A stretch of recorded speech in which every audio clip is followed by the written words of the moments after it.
e invente, faça algo diferente, né? Quem não já ouviu falar dessa frase, né?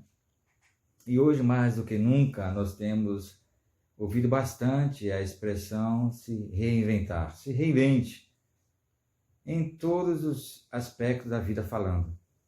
Se reinventar na sociedade, se reinventar no nosso trabalho, na nossa profissão, no nosso cotidiano, para lidar com as questões novas que surgem todos os dias.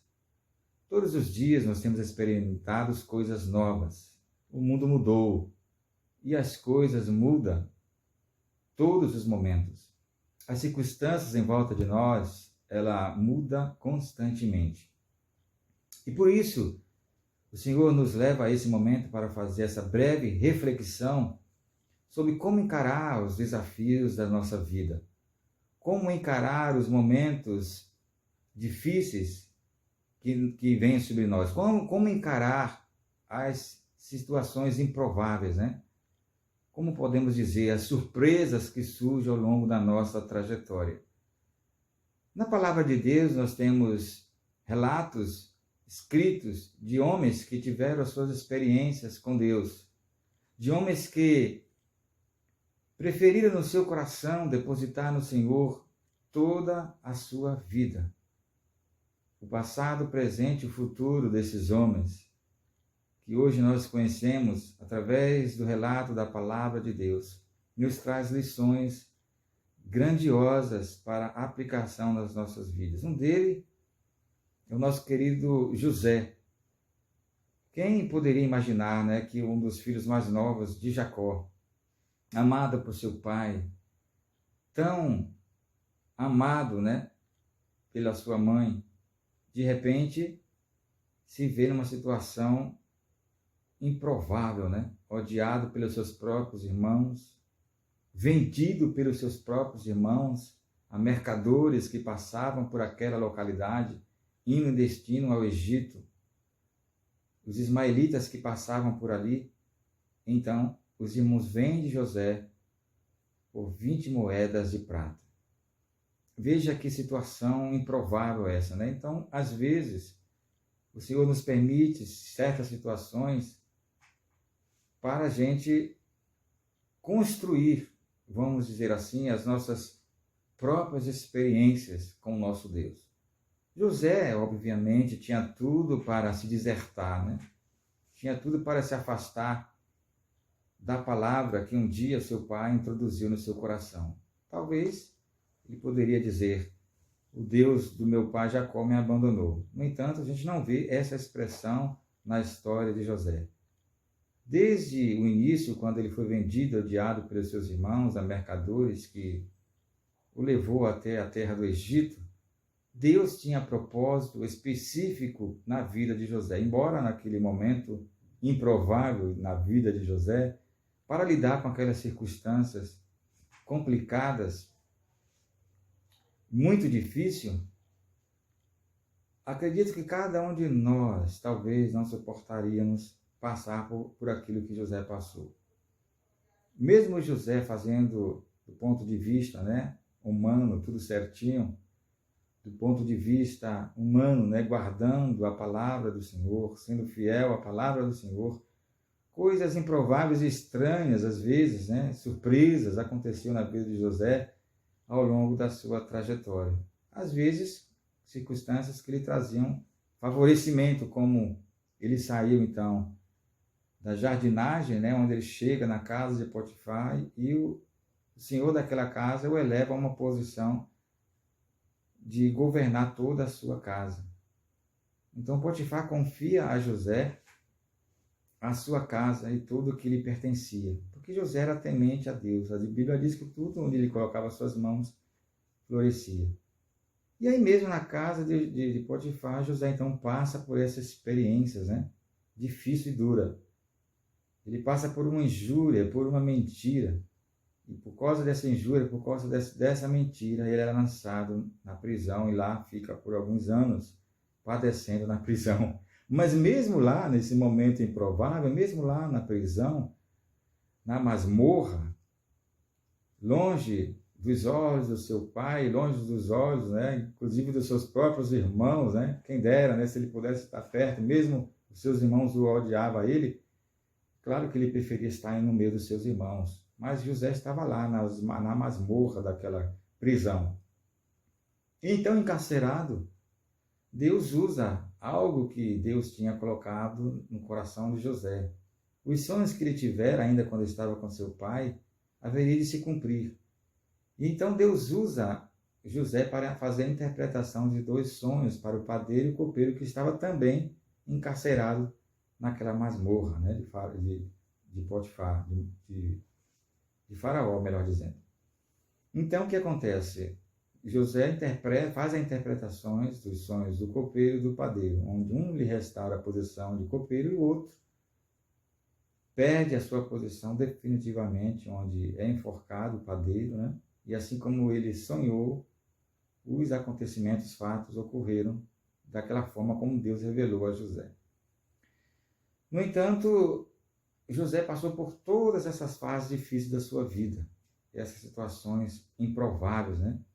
Então, como lidar com os momentos duros e difíceis na nossa vida? É verdade que na nossa capacidade humana nós não temos, né, essas condições, essa é a grande realidade. Nós não temos ferramentas adequadas de nós mesmos para lidar com aquilo que é novo, com aquilo que é imediato, com aquilo que para nós parece ser momentâneo, né, surpresa, algo que aparece do nada de repente. Então, o fato é que Deus, ele cuida de todos esses detalhes das nossas vidas. Não tenha dúvida que Deus, ele sabe o nosso passado, o nosso presente e ainda o nosso futuro. Tem uma letra de um hino aqui cantada por Nicolette, que ele diz assim: olha, o meu futuro está nas mãos de Deus, o amanhã não me pertence, eu sei. Aprendi a esperar com calma, consegui ter paz em minha alma. O meu futuro está nas mãos de Deus. Que delícia, né? De louvor, que delícia de letra, que realidade. Que paz esta canção nos traz quando nós optamos em deixar a nossa vida nas mãos do Criador. Optamos, então, confiar as nossas vidas na mão daquele que nos conhece desde o ventre da nossa mãe. Então, lidar com as circunstâncias repentinas que às vezes nós enfrentamos nessa nossa jornada não é uma tarefa fácil, de fato.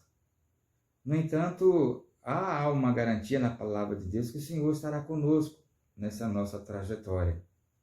Em todas as fases que nós temos a oportunidade de viver nessa vida, não tenhamos dúvida, lá estará o Senhor conosco.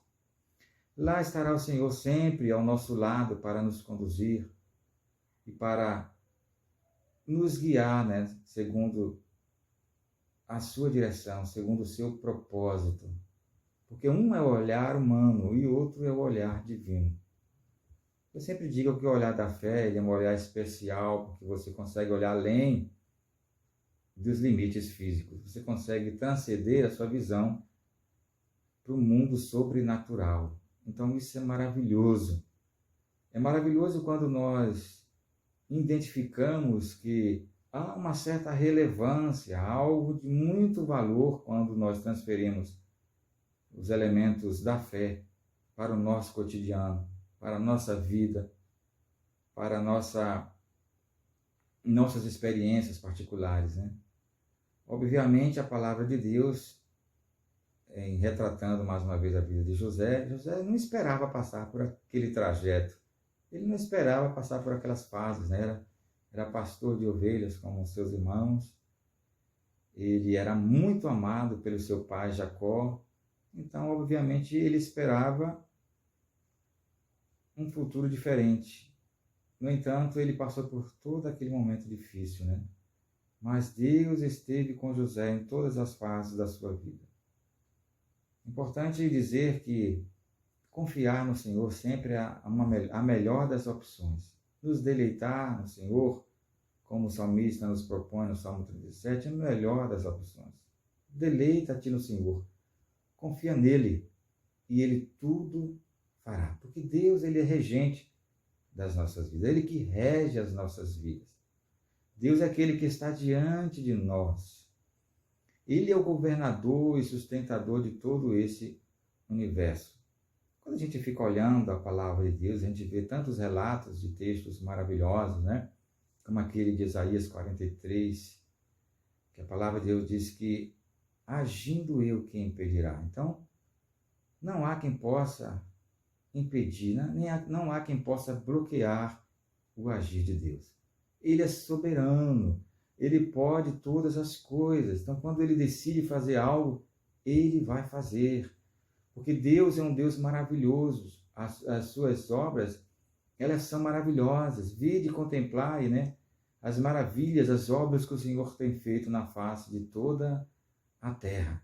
Os salmos estão aí para exaltar, né, as grandezas e as manifestações do cuidado de Deus para com as nossas vidas.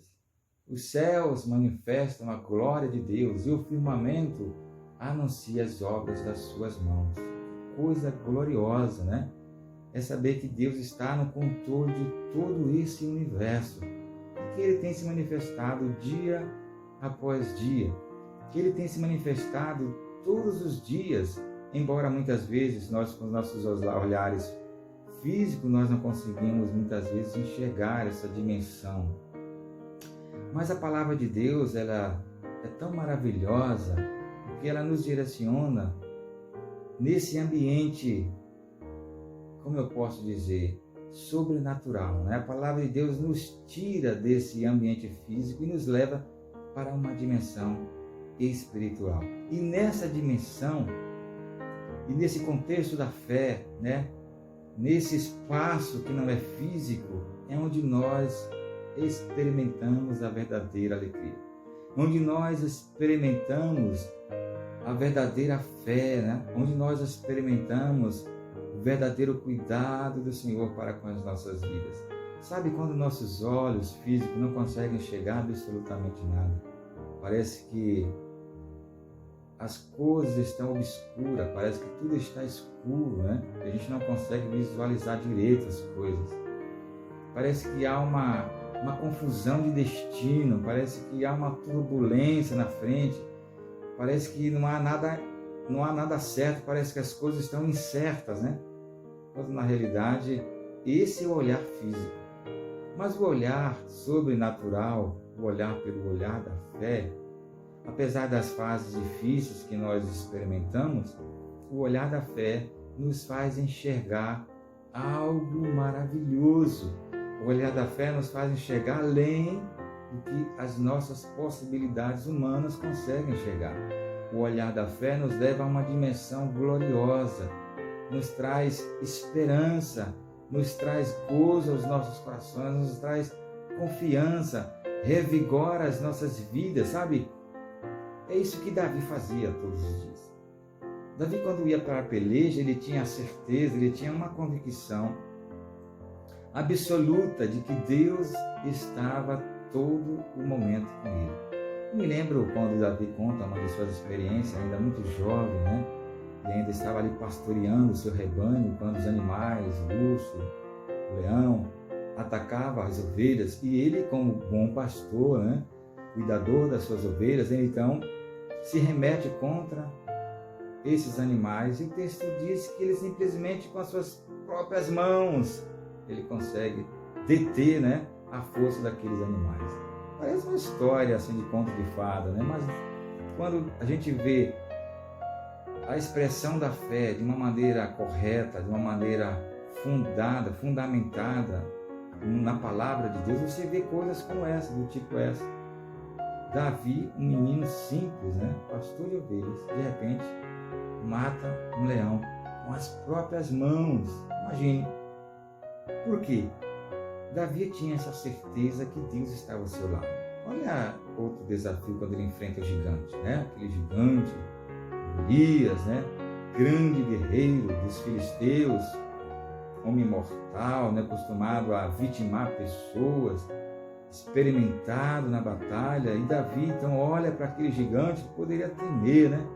Mas ele olha para as experiências que ele viveu no passado. Então ele ouve aquele gigante desafiando o exército de Deus. Ele diz: quem é esse incircunciso para afrontar o exército de Deus vivo, né? Quem é esse circunciso para afrontar esse meu Deus tão glorioso, o Deus que me fez matar um leão com minhas próprias mãos? Quem é esse gigante Golias que está se gabando aí contra o exército de Deus vivo? Então ele chama o gigante Golias de incircunciso, né? Circunciso porque os filisteus não tinham nenhuma aliança com o Deus de Israel. Aquele pacto era exclusivo, né, com o seu povo, o povo de Deus. E Davi sabia e tinha essa certeza que Deus estava sempre ao seu lado. Então os momentos improváveis, muitas vezes, das nossas vidas, nos levam a refletir seriamente sobre essas questões. Por vezes nós nos sentiremos assustados, né? Nos sentiremos tão pequenos, tão insignificantes, né? E a gente olha, como eu vou transpor essa situação? Como eu vou sair desse beco, né? Como eu vou enfrentar esses caminhos tão apertados, né? Tão difíceis. Esse é o olhar humano. Mas quando você olha, se permite olhar com os olhos da fé, você começa a ver algo glorioso, você consegue ver as mãos poderosas do Senhor, que são grandes e maravilhosas. E então, os problemas, as dificuldades se tornam pequenos diante da grandeza e da força do nosso querido Deus. Então, é exatamente isso que a palavra nos propõe. A olhar com o olhar da fé, a deixar o nosso olhar físico para as coisas físicas, é simples, e usar o nosso olhar da fé para as coisas espirituais, para as coisas sobrenaturais. Então, as coisas estarão encaixadas, né? Enxergamos as coisas físicas com o olhar físico, mas não conseguimos olhar como as coisas espirituais na dimensão do olhar físico, porque somos limitados, teremos essa dificuldade. Mas que a palavra de Deus continue então abrindo o nosso olhar da fé. Que a palavra de Deus então nos permita mergulhar nesse sobrenatural. Sabe aquela revelação que o profeta Ezequiel está descrevendo naquela visão, quando as águas davam nos artelhos, outra hora no joelho, outra hora na cintura, outra hora nos ombros, e chegou um momento que ele não podia mais nadar, porque as águas eram profundas demais para se passar. Às vezes nós passamos por situações assim. Nós olhamos com o nosso olhar e na nossa visão física nós nos sentimos então limitados. Vamos até aqui, que nós não conseguiremos passar além daqui. Porém, no olhar da fé, nós conseguimos ver uma dimensão completamente diferente. Os horizontes se abrem, as possibilidades elas vão se abrindo. Sabe aquela visão que o homem de Deus, Elias, perguntou para o seu servo: o que vês? Então ele diz: eu vejo uma nuvem do tamanho da mão de um homem. Ali foi o suficiente. Aquela visão de uma nuvem do tamanho da mão do homem foi o suficiente. E Elias então disse para Acabe: corra, come e bebe, apressa-te, porque grande e abundante chuva cairá sobre essa terra. Olha, Deus continua nos revelando a sua palavra. Deus continua nos revelando o seu amor. Deus continua revelando aquelas coisas que nós não conseguimos enxergar com o olhar físico. No entanto, nós precisamos entrar neste mergulho da fé para alcançar uma dimensão que jamais o nosso olhar físico conseguirá alcançar. Esse mergulho com os olhos da fé nos levará a situações maravilhosas. Uma delas é saber que conosco está o braço forte do Senhor, aquele que peleja as nossas pelejas, aquele que guerreia as nossas guerras, aquele que nos dá a vitória, aquele que luta as nossas causas. Por isso que a nossa atitude primeira deve ser em buscar a face do Senhor, nos comprometer, nos humilhar diante do Senhor, em oração, buscando ao Senhor, nos deleitando em sua gloriosa presença. E não tenha dúvida, com esse exercício da fé, com esse sentimento sobrenatural, nós podemos introduzir então essa ideia de que, como diz a palavra de Deus, as portas do inferno jamais prevalecerá contra a igreja do Senhor. Eu sou igreja e você é a igreja do Senhor. Isso, você mesmo. Você é a igreja do Senhor. E Deus está te mostrando que Ele tem cuidado de você. Perceba o que a palavra de Deus acabou de dizer. As portas do inferno jamais prevalecerá contra a igreja do Senhor, que sou eu e é você. Os momentos duros que muitas vezes nós enfrentamos nesta vida jamais há de se comparar com a glória que há de ser revelada. Então vale muito a pena permanecer firmes, vale muito a pena permanecer crendo, vale muito a pena permanecer firme a nossa esperança no nosso Senhor e Salvador Jesus Cristo. Olha, Deus muito te abençoe, que Ele continue abrindo esses horizontes espirituais, que Ele continue abrindo esses caminhos espirituais, que Ele continue abrindo as veredas da justiça e nos levando por caminhos que glorifica, que exalta o seu glorioso nome. Olha, Deus muito te abençoe. Eu deixo aqui meu forte abraço e não esqueça, os momentos improváveis que muitas vezes nós enfrentamos na vida, eles também há de contribuir para o teu bem. Todos os momentos, sejam eles bons ou ruins, não tenha dúvida, tudo isso transformará para o teu bem e para a glorificação do nosso Senhor e Salvador Jesus Cristo. A Ele seja o louvor, a Ele seja a glória